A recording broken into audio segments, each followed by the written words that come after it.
La CRIRAD est une association loi 1901 dont l'objet est d'informer les citoyens sur les risques liés à la radioactivité afin de mieux les protéger.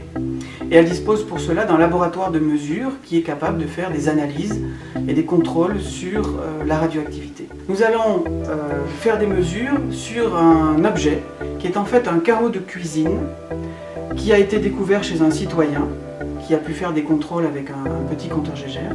Ce carreau de cuisine présente une surface de céramique avec des pigments à l'uranium appauvri.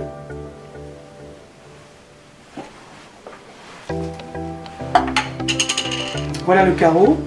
Sur cette surface, il y a les pigments à l'uranium appauvri et sur la face arrière, il y a simplement un matériau neutre. Pour détecter la radioactivité émise par l'uranium appauvri contenu à la surface de ce carreau, on va utiliser trois appareils différents. Un appareil professionnel qui mesure le débit de dose en profondeur sous la peau, qui s'appelle un débit de dose HP10, exprimé en microsieverts par heure. Un compteur Gégère grand public, qui s'appelle le Radex, et qui mesure lui aussi des débits de dose en microsieverts par heure. Un contaminomètre alpha, bêta, gamma, qui est utilisé soit avec son capot de protection, dans ce cas, les rayonnements alpha et bêta de basse énergie n'arrivent pas à traverser le capot, et il mesure plutôt les émissions bêta de haute énergie et gamma, soit il est utilisé sans son capot, et à ce moment-là, il enregistre à la fois le passage des radiations alpha, bêta et gamma. La première chose à faire est d'enregistrer le niveau de radioactivité naturel dans un lieu. En effet, le sol, les murs contiennent naturellement divers éléments radioactifs, de l'uranium, du thorium, du potassium 40 qui émettent des radiations. En plus, il y a des rayonnements cosmiques qui viennent de l'espace.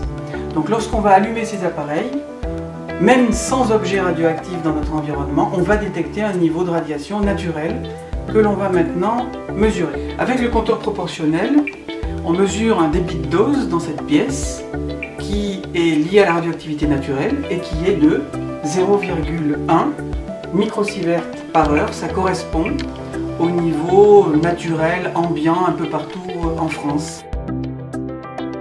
Nous allons maintenant vérifier si, en présence du carreau contenant de l'uranium appauvri, on observe une différence. Donc la face radioactive du carreau est posée au contact du compteur proportionnel. En attendant quelques secondes, on n'observe pas d'augmentation significative de la radioactivité. On peut le vérifier en zoomant d'ailleurs sur le cadran. Maintenant utiliser le compteur Gégère Radex. D'abord, on va le mettre en route à distance du carreau radioactif pour enregistrer le niveau de radioactivité naturel. On voit que dans cette pièce, ce niveau de radioactivité naturelle, ce débit de dose exprimé en microsieverts par heure est de l'ordre de 0,1 microsieverts par heure, ce qui est bien normal. Et dès qu'on va approcher le carreau qui contient l'uranium appauvri, on entend un signal qui nous indique l'augmentation du taux de radiation, en l'occurrence du taux de radiation bêta-gamma que ce Radex est capable d'enregistrer. Et on voit que même en quelques instants, on sature l'appareil puisqu'il indique 9,99 microsieverts par heure, c'est-à-dire plus de 10 microsieverts par heure. Ceci est lié à la présence dans ce carreau de 2000 becquerels d'uranium appauvri. Donc on voit bien qu'il est extrêmement difficile de détecter l'uranium appauvri si on ne dispose pas d'appareil adapté. Même un appareil professionnel de grande qualité, comme celui que nous avons utilisé tout à l'heure, n'est pas forcément adapté pour détecter facilement la présence d'uranium appauvri. On voit également qu'il suffit que cet uranium soit recouvert d'un peu de terre ou d'un autre matériau pour que l'on ne détecte plus sa radioactivité. Le même compteur Radex posé à disons à 1 cm du carreau qui a été retourné, ne détecte pas d'augmentation réellement significative de la radioactivité. Pourtant, dès que la face à l'uranium du carreau est mise en proximité, on détecte automatiquement une augmentation. Ça nous montre bien que ce type de matériaux, ces fragments d'uranium appauvri, s'ils sont recouverts par un peu de terre, ou si l'appareil est maintenu à une distance de quelques centimètres de l'objet, il est tout à fait possible de ne pas détecter l'augmentation de la radioactivité.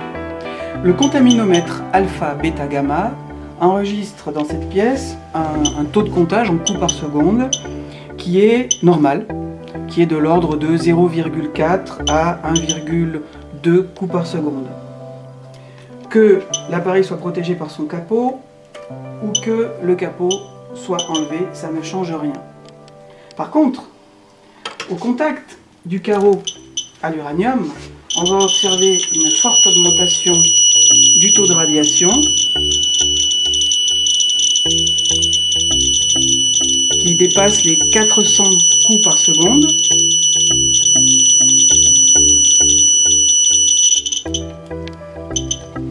Et si on interpose un petit écran entre le carreau et le contaminomètre, on n'observe pratiquement pas la présence de cette radiation puisque on reste dans une gamme de l'ordre de 0,2 à 1,2 coups par seconde, c'est-à-dire proche du bruit de fond. On voit bien l'importance de la distance, c'est-à-dire qu'il faut présenter l'appareil vraiment au contact pour détecter pleinement sa radioactivité. Dès lors qu'on est à une certaine distance, on ne détecte plus le rayonnement. Et c'est pourquoi détecter la présence de fragments d'uranium appauvri sur un site aussi vaste que le fort de Vaujours, c'est scientifiquement, techniquement extrêmement difficile. Il faut disposer d'appareils de contrôle radiologique adaptés et il faut faire des contrôles extrêmement minutieux, pratiquement centimètre par centimètre. Et dès qu'on va décaper un peu de terre, il faudra de nouveau présenter les appareils au contact du sol, presque centimètre par centimètre, pour être sûr de détecter tous les fragments d'uranium appauvri qui ont pu être déposés à la surface du sol ou encore plus enfouis sous le sol dans le cadre de toutes les expérimentations que le CEA a conduit sur ce site pendant plusieurs décennies